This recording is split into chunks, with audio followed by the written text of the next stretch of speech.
আজ আবিদের জন্মদিন ছিল। আবিদের জন্মদিনের উপলক্ষে আজ আমরা কি আয়োজন করেছিলাম তার একটা ফুল ভিডিও নিয়ে চলে আসলাম। আমার ভিডিওটি যদি ভালো লেগে থাকে আমার পেজে একটা লাইক, একটা ফলো দিয়ে রাখবেন। হ্যালো এভরিওয়ান, আসসালামু আলাইকুম। আশা করছি আপনারা সবাই ভালো আছেন। আলহামদুলিল্লাহ আমরা অনেক ভালো আছি। আজ সকাল থেকে ব্লগটা শুরু করলাম। সকাল সকালে আবিদকে আমি সুন্দরভাবে রেডি করে দিয়েছিলাম। ওকে আমি সকালে আজ নাস্তা বানিয়ে দিব। এখানে প্রথমে আমি ডিম সিদ্ধ বসিয়ে দিয়েছিলাম। তার ফাঁকে আমি কিছু মুরগির মাংসর ওপরে কিছু মশলা মেখে আমি কড়াইতে পরিমাণ মতন তেল দিয়ে মাংসগুলো ভেজে নিচ্ছিলাম। আজ আবিদকে রামেন নুডলস রান্না করে দিব। শর্টকাটে বাসায় যা যা ছিল তাই দিয়ে আমি রামেন নুডলসটা রান্না করে থাকি। আবিদ তো এই নুডলসটা খেতে অনেক পছন্দ করে, এই জন্য প্রথমে আমি মাংসটা ভেজে নিয়েছি। তার ফাঁকে কিন্তু ডিমটা সিদ্ধ করে নিয়েছি। তারপর আমি নুডলসটা সিদ্ধ করতে বসিয়ে দেবো। প্রথমে আমি গরম পানিটা করে নিয়েছিলাম, তারপর নুডলসটা সিদ্ধ করতে দিলাম। নুডলসটা যখন আমার সিদ্ধ হয়ে আসবে তখন আমি নুডলসের ভিতরে যে মশলাটা থাকে সেই মশলাটা দিয়ে নুডলসটা আমি ভালোভাবে জাল করে নামিয়ে নিয়েছিলাম। তারপর কিন্তু আমি এখানে নুডলসের উপরে যা যা দিব সব কিছু সুন্দরভাবে কেটে নিয়েছিলাম। গাজর থাকলে আরও বেশি সুন্দর হতো, খেতেও ভালো লাগতো, কিন্তু বাসায় গাজর ছিল না, শুধু শসা দিয়ে আমি নুডলসটা বানিয়ে দিলাম। প্রথম আমি একটা বাটিতে নুডলসটা নিয়ে নিয়েছি, পরিমাণ মতন করে একটু নুডলসের ঝোলটা দিলাম। তারপর মাংস ভাজাটা সাথে শসা কেটে নিয়েছিলাম, শসাটা দিলাম। আর ডিম সিদ্ধ করে রেখেছিলাম, ডিমটা মাঝখান দিয়ে কেটে ডিমটা দিয়ে দিয়েছি। তারপর আবিদকে গরম গরম দিয়ে দিলাম। ও তো সকাল সকাল এই রামেন নুডলসটা খেয়ে বললো অনেক মজা হয়েছে খেতে, ওর কাছে তো অনেক ভালো লেগেছে, অনেক মজা করে সকালের নাস্তাটা খেয়ে নিয়েছিল। তাসফিরকেও কিন্তু সকালে নাস্তায় রামেন নুডলসটা দিয়েছিলাম, ও খেয়ে বলেছিল অনেক মজা হয়েছে। ওরা তো দুনো ভাই বোন অনেক মজা করে সকালের নাস্তাটা খেয়ে নিয়েছিল আলহামদুলিল্লাহ। এর ফাঁকে কিন্তু আমরা সকালে নাস্তাটা করে নিয়েছিলাম। তারপর দুপুরে রান্নাবান্নার আয়োজন শুরু করে দিলাম। আজও দুপুরে রান্না করব বিরিয়ানি, গরুর মাংসের বিরিয়ানি। তার জন্য এখানে গরুর মাংসটা সকালে ভিজে রাখা হয়েছিল। তারপর আমি গরুর মাংসটা ছোট ছোট করে পিস করে নিয়ে ধুয়ে একটা ঝুড়িতে নিয়ে নিয়েছি পানিটা ঝরানোর জন্য। ওদিকে মাংসটা আমি পানি ঝরাতে রেখে দিলাম। এখন রান্নাটা বসানোর পালা। তার জন্য চুলাতে আমি একটা বড় একটা পাতিলা বসিয়ে দিয়েছি। এখন পরিমাণ মতন করে আমি তেল দিয়ে দিলাম। তেলটা দেওয়া হয়ে গেলে তেলটা যখন গরম হয়ে আসবে তখন আমি এখানে অনেকগুলো পেঁয়াজ কুচি দিয়ে পেঁয়াজটা ভালোভাবে একটু ভেজে নিয়েছি। পেঁয়াজটা ভাজা হয়ে গেলে তারপর আমি কিছু আদা রসুন দিয়ে ভালোভাবে আদা রসুন এবং পেঁয়াজ দুটোটা অনেকক্ষণ ভেজে নিয়েছি, যাতে আদা রসুনের কোনো গন্ধটা না থাকে। ভালোভাবে সব কিছু ভাজা হয়ে গেলে তারপর আমি এখানে বিরিয়ানির মশলার প্যাকেটটা দিয়ে দিলাম। আজ আমি 2টা বিরিয়ানির মশলার প্যাকেটে ইউজ করেছিলাম বিরিয়ানির জন্য। তার জন্য মশলাটা দিয়ে আমি কিছু পরিমাণ পানি দিয়ে দিয়েছিলাম, সাথে কিন্তু লবণ এবং মরিচের ফাঁকি দিয়েছিলাম 2 চামচ, যাতে একটু সুন্দর একটা কালার আসে তার জন্য। তারপর আমি ভালোভাবে মশলাটা অনেকক্ষণ কষিয়ে নিয়েছি। যখন আমার মশলাটা ভালোভাবে কষানো হয়ে গেছে তখন কিন্তু আমি ধুয়ে রাখা মাংসটা দিয়ে দিলাম। এখন মশলাটার সাথে ভালোভাবে আমি মাংসটা অনেকক্ষণ নাড়াচাড়া করে মিশিয়ে নেব। এটা থেকে কিন্তু পানি বের হবে, সেই পানিটা দিয়ে মাংসটা সুন্দরভাবে সিদ্ধ হয়ে যাবে। দেখুন কত পানি বের হয়েছে। আর এই পানিটা দিয়ে কিন্তু মাংসটা সুন্দরভাবে কষানো হয়ে যাবে এবং সিদ্ধ হয়ে যাবে। আমার কিন্তু মাংসটা সুন্দরভাবে কষানো হয়ে গেছিলো। তারপর আমি কিছু আলু ইউজ করেছিলাম।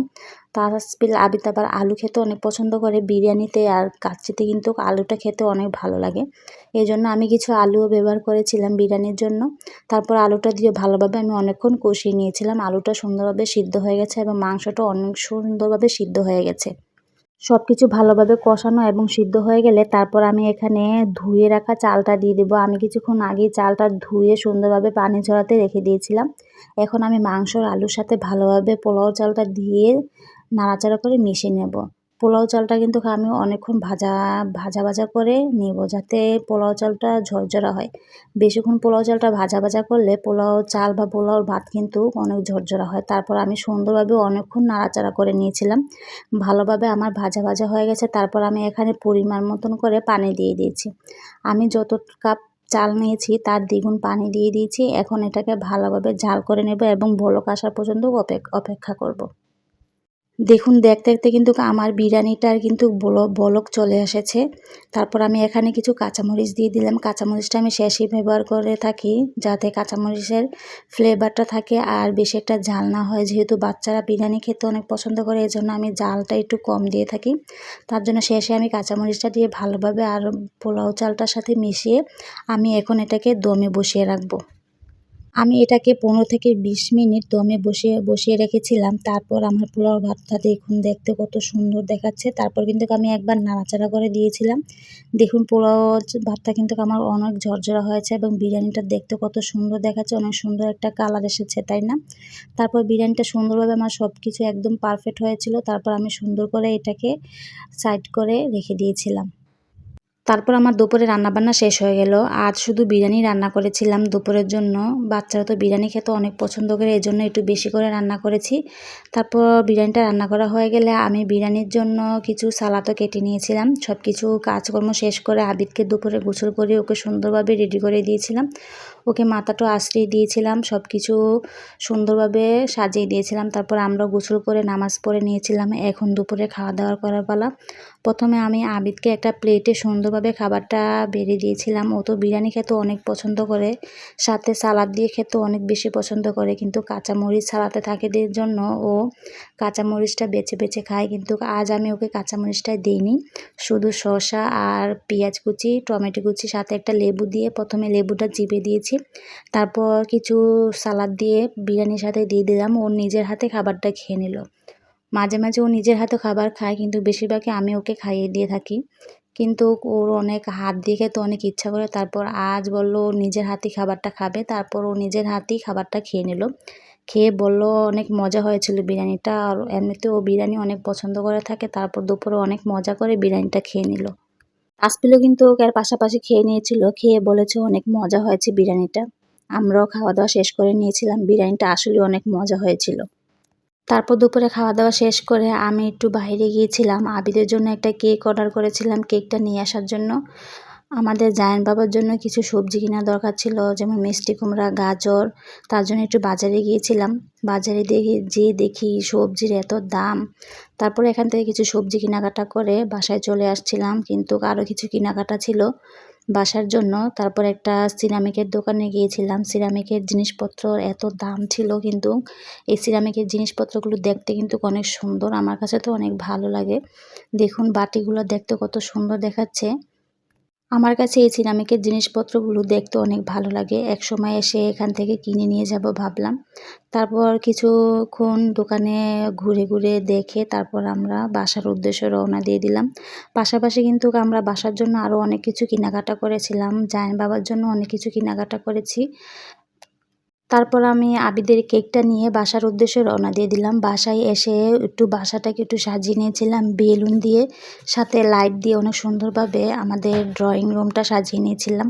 আবিদ তো অনেক খুশি, ওর জন্মদিন বলে। তারপর আবিদকেও রেডি করে দিয়েছি, সাথে পাশাপাশি তাসপিলও রেডি হয়ে গেল। তাসপিলেই মেকআপ করছিল। দেখুন মাশাআল্লাহ দেখতে কিন্তু সুন্দরই দেখাচ্ছে। তারপর আমিও কিছু হালকা পাতলা তাসপিলকে রেডি করে দিয়েছিলাম। পাশাপাশি বাসার সবাই একটু রেডি হয়েছিল। তারপর কেক কাটার পালা, সবাই সাজুগুজু করে নিচ্ছিল।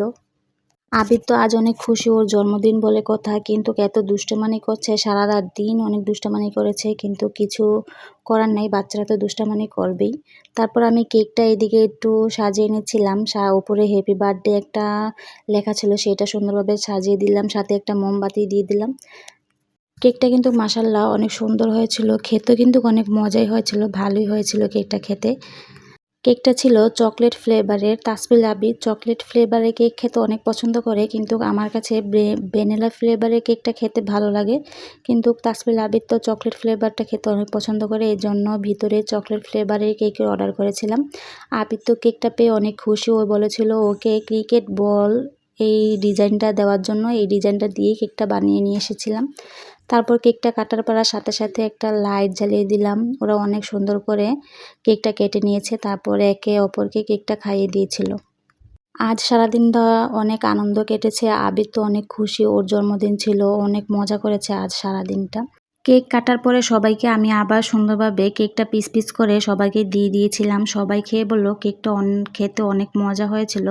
আমার কাছেও অনেক ভালোই লেগেছে, কিন্তু আমার কাছে ভ্যানিলা ফ্লেভারের কেকটা অনেক বেশি মজা লাগে, কিন্তু আজ চকলেট ফ্লেভারের কেকটা অনেক মজা হয়েছিল। খেয়ে দেখলাম না আসলে অনেক মজা ছিল কেকটা। তারপর তাসপিল আবি তো অনেক মজা করে কেকটা খেয়ে নিয়েছিল। এই ছিল আজ আমাদের সারাদিনের একটা ফুল ভিডিওটি যদি ভালো লেগে থাকে আমাদের সাথেই থাকবেন, লাইক ফলো সাবস্ক্রাইব করে তানজিন আক্তার ব্লগের পাশেই থাকবেন। সবাইকেই ধন্যবাদ।